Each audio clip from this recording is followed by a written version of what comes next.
നമസ്കാരം. ഇന്ന് കാലത്ത് ധനകാര്യമന്ത്രി ശ്രീ കെ എൻ ബാലഗോപാൽ നിയമസഭയിൽ അവതരിപ്പിച്ച ബജറ്റ് കേരളത്തിലെ ജനങ്ങളെ തീർത്തും നിരാശയിലാക്കുന്ന ബജറ്റാണ്. കേരളത്തിന്റെ മൂർത്തമായ സാമ്പത്തിക പ്രതിസന്ധി പരിഹരിക്കുന്നതിനുള്ള ഒരു നടപടിയും ഈ ബജറ്റിലില്ല. സത്യം പറഞ്ഞാൽ ഈ ബജറ്റ് കാണുമ്പോൾ പുത്തരിക്കണ്ടം മൈതാനത്ത് കെ എൻ ബാലഗോപാൽ പ്രസംഗിക്കുന്നത് പോലെ കാണും. ഒരു മൈതാന പ്രസംഗം പോലെയാണ് ഈ ബജറ്റ് നിയമസഭയിൽ അവതരിപ്പിച്ചിരിക്കുന്നത്. യാതൊരു ഹോംവർക്കുമില്ലാതെ അവതരിപ്പിച്ച ഒരു ബജറ്റാണ്. കേരളം നേരിടുന്ന അടിസ്ഥാന പ്രശ്നങ്ങളെ ഒന്നും ഈ ബജറ്റ് അഡ്രസ് ചെയ്തിട്ടില്ല. ഇന്ത്യയിൽ ഏറ്റവും കൂടുതൽ തൊഴിലില്ലായ്മ ശരാശരിയുള്ള സംസ്ഥാനം കേരളമാണ്. ആ തൊഴിലില്ലായ്മ പരിഹരിക്കുന്നതിനുള്ള ഒരു നടപടിയും ഈ ബജറ്റിലില്ല. കേരളത്തിൽ വ്യാവസായിക രംഗം, തകർന്നടിഞ്ഞ വ്യാവസായിക രംഗത്തെ പുനരുജ്ജീവിപ്പിക്കാൻ ഉതകുന്ന ഒരു പദ്ധതിയും ഈ ബജറ്റ് മുമ്പോട്ട് വച്ചിട്ടില്ല. കാർഷിക മേഖലയിലെ തകർച്ച പരിഹരിക്കാനുള്ള ഒരു നടപടിയും ഈ ബജറ്റിലില്ല. ഇപ്പോഴും കേരളത്തിന്റെ സമ്പദ്ഘടനയ്ക്ക് ഏതാണ്ട് 20-22% സംഭാവന നൽകുന്നത് പ്രവാസികളാണ്. കഴിഞ്ഞ 5 വർഷവും ചെയ്തതുപോലെ തന്നെ പ്രവാസികളുടെ ഉന്നമനത്തിനായിട്ടുള്ള ഒരു നടപടിയും ഈ ബജറ്റിലില്ല. കേരളത്തിലെ ഏറ്റവും കൂടുതൽ സാധ്യത ഉറപ്പാക്കാൻ കഴിയുന്ന മേഖലകളിൽ ഒന്നും തന്നെ, പ്രത്യേകിച്ച് ടൂറിസം, അങ്ങനെയുള്ള മേഖലകളിൽ ഒന്നും തന്നെ പ്രതീക്ഷ നൽകുന്ന ഒരു കാര്യവും ഈ ബജറ്റിലില്ല. ബജറ്റ് പ്രസംഗത്തിലുടനീളം കേരളത്തിന്റെ പ്രതിസന്ധിക്ക് കാരണം കേന്ദ്ര അവഗണനയാണ് എന്നുള്ള ഒരു രാഷ്ട്രീയ പ്രസംഗം നടത്താനാണ് അദ്ദേഹം സമയം ഇടയ്ക്കിടെ ഉപയോഗിച്ചത്. തുടക്കം മുതൽ അവസാനം വരെ ഓരോ വിഷയങ്ങൾ സംസാരിക്കുമ്പോഴും അദ്ദേഹം കേന്ദ്രത്തിന്റെ അവഗണന എന്നുള്ള തേഞ്ഞൊട്ടിയ രാഷ്ട്രീയ ആയുധമെടുത്ത് പ്രയോഗിക്കാനാണ് തയ്യാറായത്. 10ാം ധനകാര്യ കമ്മീഷന്റെ കാര്യമാണ് ഇപ്പോഴും ധനകാര്യമന്ത്രി പറയുന്നത്. 25 കൊല്ലം കഴിഞ്ഞു. 10ാം ധനകാര്യ കമ്മീഷനിൽ 3.2% വിഹിതം ലഭിച്ചിരുന്നു എന്നുള്ള കണക്കാണ് ഇപ്പോഴും ധനകാര്യമന്ത്രി, ധനകാര്യ വിദഗ്ധനായിട്ടുള്ള ഒരാൾക്ക് എങ്ങനെയാണ് ഇങ്ങനെ നിയമസഭയിൽ ഒരു ബജറ്റിൽ പറയാൻ കഴിയുന്നത്? ധനകാര്യ കമ്മീഷൻ ഭരണഘടനാപരമായി പ്രവർത്തിക്കുന്ന ഒരു സ്വതന്ത്ര സ്ഥാപനമാണ്. എല്ലാ സംസ്ഥാനങ്ങളിലും വന്ന് ധനകാര്യമന്ത്രിമാരെയും ധനകാര്യ വിദഗ്ധന്മാരെയും നേരിട്ട് വിളിച്ചിരുത്തി വിശദമായ ചർച്ചകൾ നടത്തിയതിനു ശേഷമാണ് ഓരോ സംസ്ഥാനത്തിന്റെയും മാനദണ്ഡങ്ങൾക്കനുസരിച്ച് ധനകാര്യ കമ്മീഷൻ നികുതി ഇനത്തിലും മറ്റ് വിഹിതത്തിന്റെ കാര്യത്തിലുമുള്ള തീരുമാനമെടുക്കുന്നത്. 25 വർഷം മുമ്പ് കേരളത്തെ എങ്ങനെയായിരുന്നു കേന്ദ്രം പരിഗണിച്ചിരുന്നത്? ഇന്ന് എത്ര വലിയ മാറ്റങ്ങൾ അതിനുശേഷം വന്നിരിക്കുന്നു. ഇതൊന്നും കാണാതെയാണ് ധനകാര്യമന്ത്രി ഈ തരത്തിലുള്ള സുപ്രീം കോടതിയിൽ പോലും പരാജയപ്പെട്ട വാദങ്ങൾ ഈ ബജറ്റിലും ആവർത്തിക്കുന്നത്. കേന്ദ്രത്തെ കണക്കറ്റ് വിമർശിക്കുമ്പോഴും ഈ ബജറ്റിൽ എടുത്തു പറയുന്ന പല കാര്യങ്ങളും കേന്ദ്രാവിഷ്കൃത പദ്ധതികളെക്കുറിച്ചാണ്.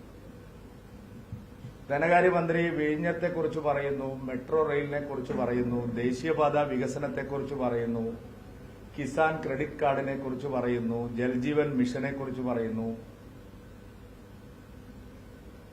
വിള ഇൻഷുറൻസിനെ കുറിച്ച് പറയുന്നു, മത്സ്യസമ്പദ യോജനയെക്കുറിച്ച് പറയുന്നു.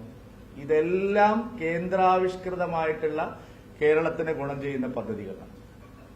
അതിലെല്ലാം കേന്ദ്രം നൽകിയ വിഹിതത്തിന്റെ കണക്ക് നോക്കിയിട്ട് ചെറിയൊരു നീക്കിയിരിപ്പ് മാത്രമാണ് അതിലെല്ലാം വെച്ചിരിക്കുന്നത്. നിങ്ങൾക്ക് വിശദമായിട്ട് പരിശോധിക്കാം. ജൽജീവൻ മിഷൻ കുടിവെള്ള പദ്ധതിയെക്കുറിച്ച് അദ്ദേഹം പറയുന്നു.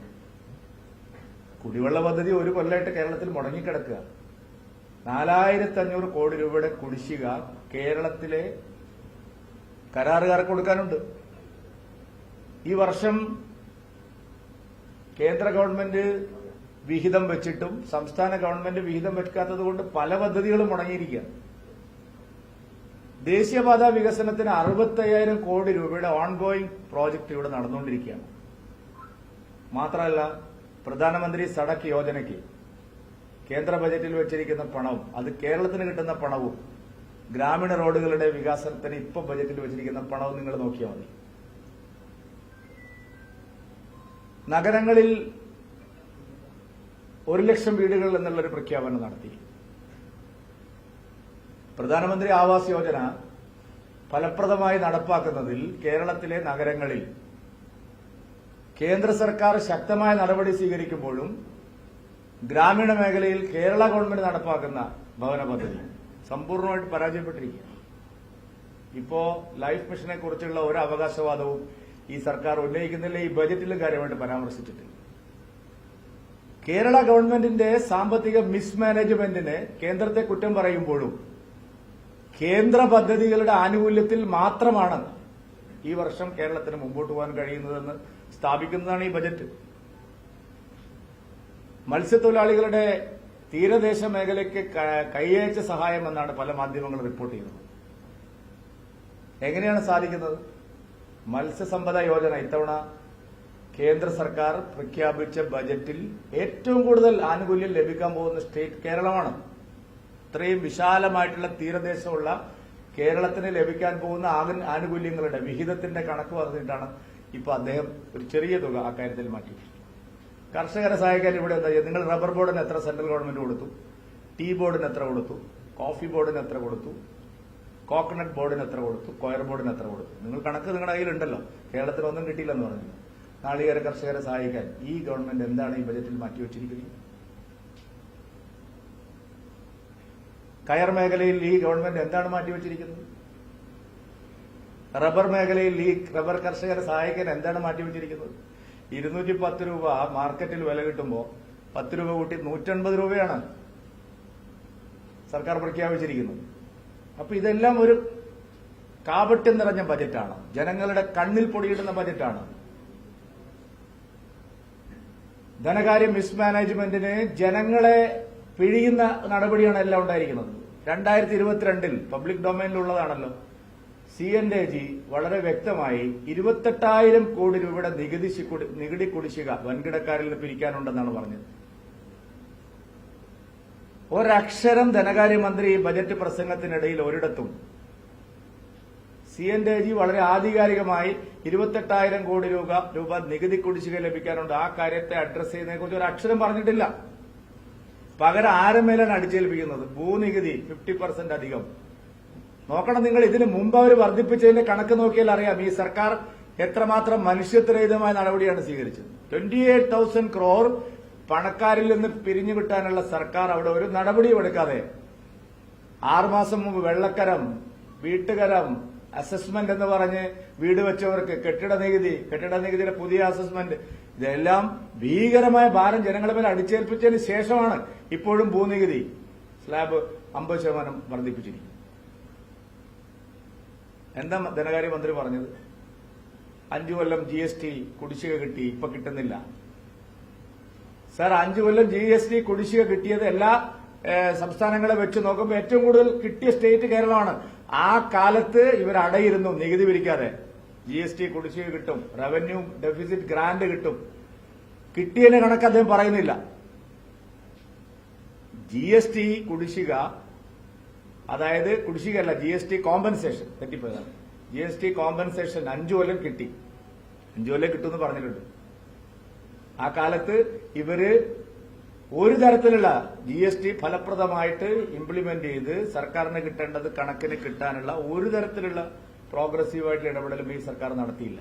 കോമ്പൻസേഷൻ കിട്ടുമല്ലോ 3 മാസം കൂടുമ്പോൾ 4,000-5,000 കോടി കിട്ടുമല്ലോ എന്ന് വിചാരിച്ച് ഒരു നടപടിയും ധനകാര്യമന്ത്രി എടുത്തില്ല. നികുതി സമ്പ്രദായം തന്നെ കാലഹരണപ്പെട്ട രീതിയിലാണ് കേരളത്തിൽ പോയത്. കുടിശ്ശിക പിരിക്കാൻ ഒരു സമ്പ്രദായം ഉണ്ടായില്ല, ഒരു നടപടിയും ഉണ്ടായില്ല. കേരള ഗവൺമെന്റിന്റെ മിസ്മാനേജ്മെന്റിന്റെ ഫലമായിട്ടാണ് ഈ സാമ്പത്തിക പ്രതിസന്ധി എല്ലാം ഉണ്ടായിരിക്കുന്നത്. 2,200 കോടി രൂപ വയനാട് പുനരധിവാസത്തിന് വേണം എന്ന് പറഞ്ഞിട്ട് 700 കോടിയേ വെച്ചിട്ടുള്ളൂ. അപ്പൊ 1,500 കോടി കേന്ദ്രം തരുമെന്നുള്ള പ്രതീക്ഷയിലാണോ? എല്ലാ രംഗത്തും ഈ ബജറ്റ് ആളുകളെ കബളിപ്പിക്കുന്ന ബജറ്റാണ്. ചെറുപ്പക്കാരുടെ കാര്യത്തിൽ നിങ്ങൾ നോക്കൂ, ഇപ്പൊ MSME, സ്റ്റാർട്ടപ്പുകൾ, ഇതിനെല്ലാം വേണ്ടി എത്ര വലിയ തോതിലുള്ള സഹായമാണ് സെൻട്രൽ ഗവൺമെന്റ് നൽകുന്നത്. എന്താ കേരള ഗവൺമെന്റ് സംരംഭകത്വം വർദ്ധിപ്പിക്കാനും തൊഴിലില്ലായ്മ പരിഹരിക്കാനും ചെറുപ്പക്കാരെ സഹായിക്കാനും ഇവരെന്താ നീക്കിവെച്ചിരിക്കുന്നത്? ഈ ബജറ്റിൽ ഒന്നും എടുത്തു പറയുന്ന ഒരു കാര്യവും സംസ്ഥാന ബജറ്റിൽ നീക്കിവെച്ചിട്ടില്ല. വിദ്യാഭ്യാസ മേഖലയിൽ വലിയ മാറ്റങ്ങൾ കൊണ്ടുവരുന്ന അദ്ദേഹം പറയുന്നത്. എന്ത് മാറ്റമാണ് കൊണ്ടുവരുന്നത്? റെഗുലർ കോളേജിൽ പോലും കുട്ടികൾ പോകുന്നില്ല. പ്രസ്റ്റീജിയസ് കോളേജുകളിൽ പോലും സാധാരണ ഡിഗ്രി ക്ലാസുകളിൽ പകുതി സീറ്റ് ഒഴിഞ്ഞു കിടക്കും. യൂണിവേഴ്സിറ്റികൾ നാഥനില കളരിയെ. ഉന്നത വിദ്യാഭ്യാസ മേഖല സമ്പൂർണ്ണമായിട്ട് തകർന്നു. 5 കൊല്ലം മുമ്പ് ഫോറിൻ യൂണിവേഴ്സിറ്റികളുടെ ഓഫ് ക്യാമ്പസ് ഇവിടെ വേണമെന്ന് പറഞ്ഞപ്പോ 10 കൊല്ലം മുമ്പ് അതിനു വേണ്ടിയിട്ട് സംസാരിച്ചവരെ നിലത്തിട്ട് അടിച്ചവരാണ്. ഇപ്പോ പുതിയ വിദേശ സർവകലാശാല, സ്വകാര്യ സർവകലാശാല കൊണ്ടുവരുമെന്ന് പറയുന്നു. ദീർഘവീക്ഷണമില്ലാത്ത സർക്കാരിന്റെ പ്രവർത്തനം വിദ്യാഭ്യാസ മേഖലയിൽ 2000 കോടി രൂപ ഇപ്പൊ നഷ്ടമാവും. NEP നടപ്പാക്കില്ല എന്നുള്ള തലതിരിഞ്ഞ സമീപനം കേരള ഗവൺമെന്റിന്. ദേശീയ വിദ്യാഭ്യാസ നയം ഞങ്ങൾ നടപ്പാക്കില്ല എന്നുള്ള തലതിരിഞ്ഞ നയത്തിന്റെ ഭാഗമായി നോക്കിക്കോ നിങ്ങൾ, 2000 കോടി രൂപ കേരളത്തിന് നഷ്ടമാവുമ്പോൾ. പൊതുജനാരോഗ്യം എന്താ അവകാശപ്പെടാനുള്ളത്? ധനകാര്യ കമ്മീഷൻ വരുമ്പോൾ ഇത്തവണ ചർച്ച നടത്തിയല്ലോ കഴിഞ്ഞ ഒരു 10 ദിവസം മുമ്പ്. നോക്കൂ നിങ്ങൾ, അന്ധമായിട്ടുള്ള അവകാശവാദങ്ങൾ, പാരാമീറ്റേഴ്സിന്റെ സംബന്ധിച്ചുള്ള തെറ്റായിട്ടുള്ള PR പ്രചരണങ്ങൾ കേരളത്തിന് നല്ലതല്ല എന്ന് മാത്രമേ ജോർജ് കുര്യൻ പറഞ്ഞതിന് അർത്ഥമുള്ളൂ.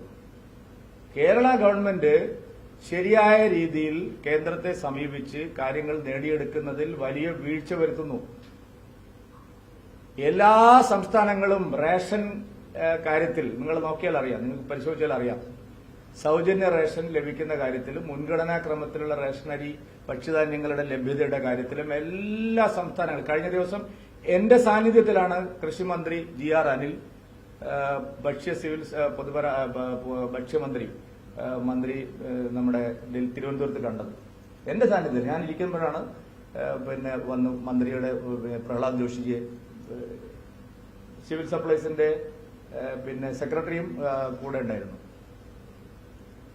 എന്താ അദ്ദേഹം പറഞ്ഞിരിക്കുന്നത്? ഒരു കണക്ക് കൃത്യമായിട്ട് ഓൺലൈനായിട്ട് കറക്റ്റ് ചെയ്യേണ്ട ഗുണഭോക്താക്കളുടെ പട്ടിക പോലും പൂർത്തീകരിക്കാൻ മാർച്ച് 31 മുമ്പ് 1 കൊല്ലം നീട്ടിക്കൊടുത്തതാണ്. പല രീതിയിൽ നമുക്ക് ലാപ്സ് ഉണ്ടാവുന്നു, നമുക്ക് നഷ്ടം ഉണ്ടാവുന്നു, ഗവൺമെന്റ് ഫലപ്രദമായി പ്രവർത്തിക്കാത്തത്. സമ്പൂർണമായിട്ടുള്ള ഭരണ തകർച്ചയും മിസ്മാനേജ്മെന്റുമാണ് സാമ്പത്തിക പ്രതിസന്ധിക്ക് കാരണം. അതിന് കേന്ദ്രത്തിന്റെ തലയിൽ പഴിചാരിയിട്ട് യാതൊരു കാര്യവുമില്ല. കേന്ദ്രാവിഷ്കൃത പദ്ധതികളുടെ അരി പിടിച്ചുകൊണ്ട് മാത്രമാണ് ഈ ബജറ്റിൽ എന്തെങ്കിലും കാര്യങ്ങൾ പറഞ്ഞിട്ടുണ്ടെങ്കിൽ മുന്നോട്ട് പോയിട്ടുള്ളത്. കേരള ഗവൺമെന്റിന് കേരളത്തെ രക്ഷിക്കാനുള്ള ഒരു താല്പര്യവും ഇല്ല എന്നുള്ളതാണ് ഈ ബജറ്റ് കാണിക്കുന്നത്. എല്ലാ മേഖലയിലും ഈ ബജറ്റ് പരാജയപ്പെട്ടിരിക്കുന്നു. ഒരു മൈതാന പ്രസംഗമാണ് ശ്രീ ബാലഗോപാൽ നിയമസഭയിൽ ഇന്ന് നടത്തിയിട്ടുള്ളത്.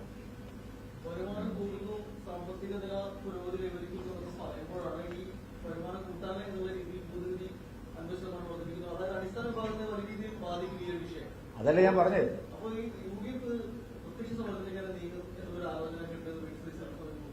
അല്ല, UDF-ന് ഇതിലൊരു വീഴ്ച സംഭവിച്ചിരിക്കും. അതായത് ഈ കാര്യത്തിൽ വസ്തുത, ബാലഗോപാലിനെ പോലെ തന്നെ അല്ലെങ്കിൽ അതിനേക്കാൾ അപ്പുറം എക്കണോമിക്സ് അറിയുന്ന ആളാണ് ഇവിടുത്തെ പ്രതിപക്ഷ നേതാവ്. ഞാൻ പല അദ്ദേഹത്തിന്റെ പ്രസംഗങ്ങൾ കേട്ടിട്ടുണ്ട്. പക്ഷെ അദ്ദേഹം മനഃപൂർവ്വം കേരളത്തിന്റെ സാമ്പത്തിക പ്രതിസന്ധിക്ക് കാരണം മോദി സർക്കാരാണെന്നുള്ള വ്യാജ നെറേറ്റീവിനെ അദ്ദേഹം സപ്പോർട്ട് ചെയ്തു കേരളത്തിൽ. അതിന്റെ ഫലമാണ് അവർ അനുഭവിക്കാൻ പോകുന്നത്. ഈ പ്രതിസന്ധിക്കെല്ലാം കാരണം ഞങ്ങളല്ല, ഈ പ്രതിസന്ധിക്കെല്ലാം കാരണം അപ്പുറത്തിരിക്കുന്ന മോദിയാണ്. ഇതാണ് പിണറായി വിജയൻ കഴിഞ്ഞ 10 വർഷം ഉണ്ടാക്കിയിട്ടുള്ള നെറേറ്റീവ്. അതിനെ VD സതീശൻ സപ്പോർട്ട് ചെയ്തു. അതുകൊണ്ട് അവർ സമരം നടത്തിയോണ്ട് കാര്യമില്ല. വയനാടിനെ കുറിച്ച് കേരള ഹൈക്കോടതിയിൽ സർക്കാരിന് അവസാനം തിരുത്തി പറയേണ്ടി വന്നപ്പോഴും സതീശൻ നിലപാട് മാറ്റിയില്ല. കാരണം സതീശന് കേരളത്തിലെ ജനങ്ങളുടെ താല്പര്യത്തെക്കാൾ കൂടുതൽ താല്പര്യം മോദി സർക്കാരിനെ വിമർശിക്കുക എന്നുള്ളത്. അതുകൊണ്ട് UDF-ന്റെ സമരപ്രഖ്യാപനം ഒന്നും വിജയിക്കില്ല. കാരണം എന്താണ്? ഈ ഒരു വ്യാജ നെറേറ്റീവ് ആഖ്യാനം LDF സർക്കാർ കഴിഞ്ഞ 10 വർഷമായി തുടർച്ചയായിട്ട് ഉണ്ടായിക്കൊണ്ടിരിക്കുകയാണ്. ഇത്രയധികം സഹായം കേന്ദ്രം നൽകിയിട്ടും 371 കോടി രൂപ ഏവറേജ് റെയിൽവേക്ക് കിട്ടിക്കൊണ്ടിരിക്കുന്ന UPA ഗവൺമെന്റിന്റെ 10 കാലം മാറി $3400 കോടി വരെ എത്തി നിൽക്കുമ്പോഴും വി ഡി സതീശൻ പ്രാധാന്യം കൊടുത്തത് അദ്ദേഹത്തിന്റെ പ്രയോറിറ്റി മോദിയെ വിമർശിക്കാനായിരുന്നു. അതുകൊണ്ട് ഇത് ലെഫ്റ്റിന്റെ നറേറ്റീവ് പരാജയപ്പെടുത്തേണ്ട പ്രാഥമിക ബാധ്യത വി ഡി സതീശനും യു ഡി എഫിനായിരുന്നു. അവരത് ചെയ്തില്ല. അവര് ഞങ്ങളെ വിമർശിക്കാൻ വേണ്ടി, മോദിയെ വിമർശിക്കാൻ വേണ്ടിയിട്ട് ഈ നറേറ്റീവിന് അനുകൂലമായിട്ട് നിലപാടെടുത്തു. അതുകൊണ്ട് മുഴച്ചു നിൽക്കുന്നത് എന്താണ്? കേരളത്തിന്റെ പ്രതിസന്ധിക്കെല്ലാം കാരണം കേട്ടാ തോന്നും മോദി സർക്കാർ വരുന്നതിന് മുമ്പ് കേരളം വലിയ സാമ്പത്തിക സ്ഥിതിയിൽ പോയിക്കൊണ്ടിരുന്നതാണ്. കേരളത്തിന്റെ പ്രതിസന്ധിക്ക് കാരണം കഴിഞ്ഞ 10-20 വർഷമായിട്ട് LDFും UDF നടത്തുന്ന ഭരണത്തിന്റെ ഫലമായില്ല. വേറെ ഏത് സ്റ്റേറ്റുമായിട്ട് താരതമ്യം ചെയ്യുമ്പോൾ ഞാൻ ചോദിക്കട്ടെ, IT ഇപ്പൊ നമുക്ക് ഏറ്റവും കൂടുതൽ അവകാശപ്പെടാനുള്ളത്, നമ്മൾ ഹൈദരാബാദും പിന്നെ ബാംഗ്ലൂരും IT ഹബ്ബായി മാറുന്നതിന് മുമ്പ് നമുക്ക് സ്മാർട്ട് സിറ്റി ഉണ്ടായിരുന്നു, ടെക്നോ പാർക്ക് ഉണ്ടായിരുന്നു. നമ്മുടെ സാധ്യതയായിരുന്നു ഏറ്റവും കൂടുതൽ. ഇന്നിപ്പോ എവിടെ നിൽക്കുന്നു നമ്മൾ? ഓരോ മേഖല നിങ്ങൾ എടുത്തു നോക്കൂ. നമ്മൾ ഓരോ മേഖലയിലും നമ്മൾ കൈവരിച്ച നേട്ടങ്ങൾ അല്ലെങ്കിൽ സാധ്യമായ നേട്ടങ്ങളെല്ലാം ഇല്ലാതായി. പൊതുജനാരോഗ്യം, പൊതുവിദ്യാഭ്യാസം തുടങ്ങി എല്ലാ മേഖലകളിലും നമ്മൾ കൈവരിച്ച നേട്ടങ്ങളിൽ നിന്ന് താഴോട്ടാണ് ഗ്രാഫ്. ഇപ്പൊ തൊഴിലുറപ്പ് പദ്ധതി, ഏറ്റവും അടിസ്ഥാന വർഗത്തിന്റെ തൊഴിലുറപ്പ് പദ്ധതിയുടെ സംസ്ഥാനത്തിന്റെ വിഹിതം ഒരു കാലത്തും കുറഞ്ഞിട്ടില്ല. മോദി സർക്കാർ വന്നപ്പോൾ തന്നെ പറഞ്ഞ തൊഴിലുറപ്പ് പദ്ധതി ഇല്ലാതാക്കുന്നതായി. നമ്മളെ തൊഴിലുറപ്പ് പദ്ധതിയെ എങ്ങനെയാണ് സമീപിക്കുന്നത്, മറ്റ് സംസ്ഥാനങ്ങളെ എങ്ങനെയാണ് സമീപിക്കുന്നത്? ഇതിൽ കാര്യമായിട്ടുള്ള മാറ്റങ്ങൾ ഉണ്ടായില്ലെങ്കിൽ വരും വർഷങ്ങളിൽ ഇതേപോലെ തൊഴിലുറപ്പ് പദ്ധതി ഫലപ്രദമായിട്ട് മുമ്പോട്ട് പോവില്ല. അപ്പൊ UDFന് സർക്കാരിനെ വിമർശിക്കുക എന്ന് പറയുന്നത് ഒരു വാചാടോപം മാത്രമാണ്. അവർക്ക് അതിനുള്ള ആത്മാർത്ഥതയില്ല. LDFന്റെ കള്ളപ്രചാരണങ്ങളെ അവര് ജനങ്ങൾക്ക് മുമ്പിൽ വിശദീകരിക്കുന്നതിന് പകരം ആ കള്ളപ്രചാരണങ്ങൾക്ക് പിന്തുണ കൊടുക്കുന്ന ഒരു വല്ലാത്ത അവസ്ഥയിലാണ് കേരളത്തിലെ പ്രതിപക്ഷം. ഭരണകക്ഷിയോ അല്ല പ്രതിപക്ഷമോ അല്ലാത്ത രണ്ടിനുമിടയിൽ നിൽക്കുന്ന ഒരു വിചിത്രമായ സാധനമായിട്ട് കേരളത്തിലെ പ്രതിപക്ഷം മാറിയിരിക്കുകയാണ്. അതുകൊണ്ട് ഈ പ്രതിസന്ധിക്ക് കാരണം ആക്ച്വലി സംസ്ഥാന ഗവൺമെന്റാണ്, അവരുടെ മിസ്മാനേജ്മെന്റ് ആണ്. ഇതുപോലത്തെ ഒരു ബജറ്റും നിങ്ങൾ നിർമ്മല സീതാരാമനെയും അശ്വിനി വൈഷ്ണവും ഒക്കെ കാര്യങ്ങൾ വിശദീകരിക്കുന്നതും ഇന്നത്തെ ബാലഗോപാലിന്റെ പ്രസംഗവും കേട്ടു. ഞാൻ അത് മുഴുവൻ കേട്ടു. ഒന്ന് ടാബ്ലറ്റ് ഒന്ന് ക്രോഡീകരിച്ചൊരു ബജറ്റ് വായിക്കുന്നെങ്കിൽ പല സ്ഥലത്തും 5-6 തവണ ഒരേ കാര്യം തന്നെ പറഞ്ഞുകൊണ്ടിരിക്കുക. കേന്ദ്രത്തിന്റെ ഏതാണ് സംസ്ഥാനത്തിന്റെ ഏതാണെന്ന് പോലും മനസ്സിലാവാത്ത വിധത്തിൽ അയാളൊരു ഗവൺമെന്റ് പ്രസംഗമാണ് ഇന്ന് നടത്തിയത്. ആദ്യം ഈ മന്ത്രിമാർക്കെല്ലാം കുറച്ച് ട്യൂഷൻ കൊടുക്കണം. അതിന് പിന്നെ ദുരഭിമാനം ഇല്ലെങ്കിൽ കേന്ദ്രത്തിലെ മന്ത്രിമാരുടെയൊക്കെ ശൈലി ഒന്ന് കണ്ടുപഠിക്കുന്നതല്ലാണ്. ഓരോ സംസ്ഥാനത്തിനും എന്തൊക്കെ ആവശ്യങ്ങളാണുള്ളത്, അതിന് ആ സംസ്ഥാനത്തിൽ ലഭ്യമായിട്ടുള്ള അവസരങ്ങൾ എന്താണ്, അതൊന്നും മനസ്സിലാക്കി ഉപയോഗപ്പെടുത്താനുള്ള ഒരു പ്രോജക്റ്റും നിർഭാഗ്യവശാൽ ഇന്നത്തെ ബജറ്റിലുമില്ല. 5ാമത്തെ ബജറ്റും ബാലഗോപാൽ അവതരിപ്പിച്ചിരിക്കുന്നത് സമ്പൂർണ്ണ നിരാശ നൽകുന്ന ബജറ്റാണ്.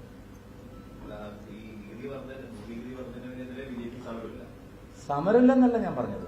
LDF UDF സമരത്തിന് ഇറങ്ങുന്നൊക്കെ പറഞ്ഞ് ചുമ്മാ ആളുകളെ കബളിപ്പിക്കുകയാണ്. ഞങ്ങൾ സമരമൊക്കെ ചെയ്യും.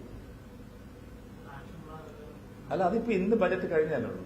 ഞങ്ങൾ കേന്ദ്ര ബജറ്റും കേരള ബജറ്റും താരതമ്യം ചെയ്തുകൊണ്ടുള്ള ആദ്യഘട്ടത്തിൽ വലിയ പരിപാടികൾ വെച്ചിട്ടുണ്ട്. കേന്ദ്ര പിന്നെ വിദേശകാര്യമന്ത്രി ഉൾപ്പെടെയുള്ള നേതാക്കൾ കേരളത്തിൽ ഇതിനു വേണ്ടിയിട്ട് വരുന്നുണ്ട്. എന്താണ് കേന്ദ്രം ചെയ്തത്, എന്ത് ചെയ്യാമായിരുന്നു കേരളത്തിന്, അതിനെ സംബന്ധിച്ച് ആദ്യം, അത് കഴിഞ്ഞിട്ട് സമരം.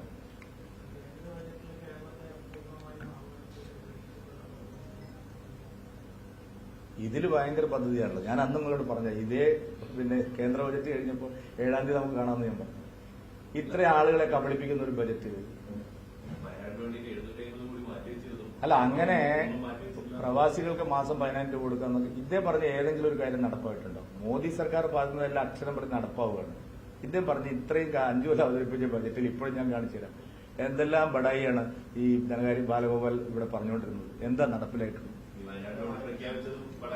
അല്ല, എനിക്ക് തോന്നുന്നില്ലേ അവർ കൊടുക്കുമെന്ന്. ഇവരിപ്പോ അതിന്റെ അടിയിലൊരു വാചകം പറഞ്ഞിട്ടുണ്ട്, നിങ്ങൾ ആരും ശ്രദ്ധിച്ചില്ല. ബാഹ്യ ഏജൻസികളിൽ നിന്ന്, സ്വകാര്യ സ്ഥാപനങ്ങൾ, വ്യക്തികളിൽ നിന്നൊക്കെയുള്ള കൂടി ഇതിലെപ്പെടുത്തു എന്ന് പറഞ്ഞതിന്റെ അർത്ഥം പണ്ടത്തെ പോലെയാണ്. കോവിഡ് കാലത്ത് ഞങ്ങൾ കൊടുക്കുമെന്ന് പറഞ്ഞു. 20,000 കോടി രൂപയുടെ കോവിഡ് പാക്കേജ് കേന്ദ്ര സർക്കാർ പ്രഖ്യാപിച്ചപ്പോൾ ഇവരും പറഞ്ഞു ഞങ്ങൾ കൊടുക്കും. ഇവരൊന്നും കൊടുത്തില്ല, കേന്ദ്രം കൊടുത്തത് മാത്രമേ കിട്ടൂ.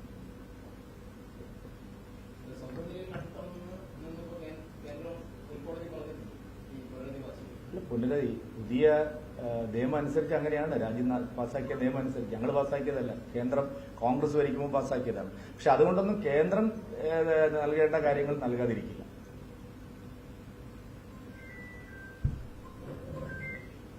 ഓക്കെ, വേറെ ഒന്നുമില്ലെങ്കിൽ വേറൊരു വിഷയമാണ് ഒരു പാതിയിലെ സ്കൂട്ടർ അതുപോലെ പല സാധനങ്ങൾ എത്തിച്ച് നൽകാൻ വലിയ തട്ടിപ്പ് നടക്കുന്നത്. എറണാകുളത്താണ് ബിജെപി ഒരു പ്രധാനപ്പെട്ട നേതാവ് തന്നെ ആരോപണത്തിൽ നിൽക്കുകയാണ്. അല്ല, എൻ രാധാകൃഷ്ണനെ കുറിച്ച് സോഫാർ ഒരു ആരോപണവും വന്നിട്ടില്ല. എൻ രാധാകൃഷ്ണൻ ഞങ്ങളുടെ പാർട്ടിയുടെ സംസ്ഥാന ഉപാധ്യക്ഷനാണ്.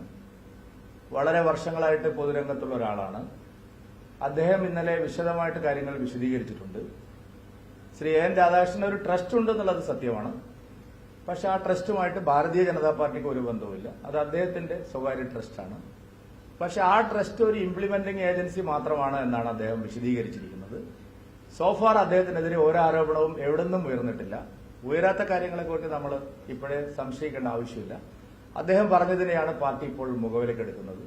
പിന്നെ ഈ കേസ് അന്വേഷിക്കുന്നത് സംസ്ഥാന ഗവൺമെന്റിന്റെ പോലീസാണ്. അവർ വിശദമായിട്ട് അന്വേഷിക്കും. ഈ അനന്തകൃഷ്ണൻ എന്ന് പറയുന്ന തട്ടിപ്പുകാരൻ ഏതൊക്കെ രീതിയിലാണ് ഇതുപോലെ ഒരുപാട് സ്ഥാപനങ്ങളെ കബളിപ്പിച്ചിരിക്കുന്നത്. ആ കൂട്ടത്തിൽ കബളിപ്പിക്കപ്പെട്ട ഒരു സ്ഥാപനമാണ് ശ്രീ എൻ രാധാകൃഷ്ണന്റെ ട്രസ്റ്റ് എന്നുള്ള കാര്യവും നമുക്കറിയാം. അതുകൊണ്ട് കൂടുതൽ വിശദാംശങ്ങൾ പുറത്തു വന്നതിന് ശേഷം എന്തെങ്കിലും സംശയം നിങ്ങൾക്ക് ഉന്നയിക്കാനുണ്ടെങ്കിൽ ആ സമയത്ത് അതിന്റെ ക്ലാരിഫിക്കേഷൻ തരും. ഇപ്പോ ശ്രീ സൈൻ എന്ന് പറയുന്ന സ്ഥാപനത്തെയും ശ്രീ എൻ രാധാകൃഷ്ണനെയും സംശയിക്കാനായിട്ടുള്ള ഒരു കാര്യവും പൊതുസമൂഹത്തിന് മുമ്പിൽ വന്നിട്ടില്ല. പോലീസിനും അങ്ങനെ എന്തെങ്കിലും ലഭിച്ചതായിട്ട് തോന്നുന്നില്ല. കൃത്യമായിട്ട് അന്വേഷിക്കട്ടെ. ഞങ്ങൾ ഒരു അന്വേഷണത്തെയും തടസ്സപ്പെടുത്തുന്നില്ല. അന്വേഷിക്കുന്നത് പിണറായി വിജയന്റെ ഗവൺമെന്റാണ്.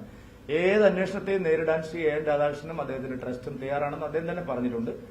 അന്വേഷണം കൃത്യമായിട്ട് നടക്കട്ടെ. ഞങ്ങൾ പറയുന്നത് തന്നെയാണ്, ശരിക്കും അന്വേഷിക്കണം. കാരണം വലിയൊരു തട്ടിപ്പാണ് നടന്നിരിക്കുന്നത്. ഈ തട്ടിപ്പിൽ ഒരുപാട് പേരെ അതിൽ ഇൻവോൾവ് ചെയ്യിച്ചിട്ടുണ്ട്. പല മന്ത്രിമാരെയും അടക്കം പിന്നെ ഫോട്ടോ വെച്ച് ധാരാളം പ്രചാരണങ്ങൾ നടന്നിട്ടുണ്ട്. അപ്പൊ അതിനെ സംബന്ധിച്ച് ശരിയായിട്ടുള്ള അന്വേഷണം നടത്തി കൃത്യമായിട്ടുള്ള വിവരങ്ങൾ പുറത്തു വരട്ടെ. അല്ല, അതിപ്പോ അല്ല അത് പ്രധാനമന്ത്രിയുടെ ഓഫീസിന് അറിയാലോ അനന്തകൃഷ്ണൻ എങ്ങനെയാണ്. ഇല്ലില്ല, അതൊക്കെ എന്ന് പറയുന്നത് ഞാൻ പറഞ്ഞല്ലോ, ഇത് സംബന്ധിച്ചുള്ള ബി.ജെ.പി. നേതാക്കളുടെ ആരുടെയും ഇൻവോൾവ്മെന്റിനെ സംബന്ധിച്ചുള്ള കൃത്യമായിട്ടുള്ള ഒരു വിവരവും ആരും ഇതുവരെ ഉന്നയിച്ചിട്ടില്ല. ഞങ്ങളെ സംബന്ധിച്ചിടത്തോളം ഈ കാര്യത്തിൽ രണ്ട് കാര്യങ്ങളിലാണ് ജനങ്ങളെ ബോധ്യപ്പെടുത്താനുള്ളത്. ഒന്ന്, ശ്രീ എൻ രാധാകൃഷ്ണൻ ചെയർമാനായിട്ടുള്ള സൈൻ എന്ന് പറയുന്ന സ്ഥാപനം പാർട്ടിയുമായി ബന്ധപ്പെട്ട് നിൽക്കുന്ന ഒരു സ്ഥാപനമല്ല. അദ്ദേഹം നിയമാനുസൃതമായി നടത്തുന്ന ഒരു സ്വകാര്യ ട്രസ്റ്റാണ്. ആ ട്രസ്റ്റ് പലതരത്തിലുള്ള സേവന പ്രവർത്തനങ്ങൾ ഈ നാട്ടിൽ നടത്തുന്നുണ്ട്. അതിനിടയിലാണ് ഇങ്ങനെയൊരു കാര്യവുമായിട്ട് ബന്ധപ്പെട്ട് സ്കൂട്ടർ വിതരണവും അതുപോലത്തെ ലാപ്ടോപ്പ് വിതരണവുമായി ബന്ധപ്പെട്ട് അദ്ദേഹത്തിന്റെ സംഘടന ഒരു ഇംപ്ലിമെന്റിംഗ് ഏജൻസിയായി അവിടെ പ്രവർത്തിക്കുന്നത്. അതിനപ്പുറം ഒന്നും തന്നെ ഇതുവരെ കണ്ടെത്തിയിട്ടില്ല.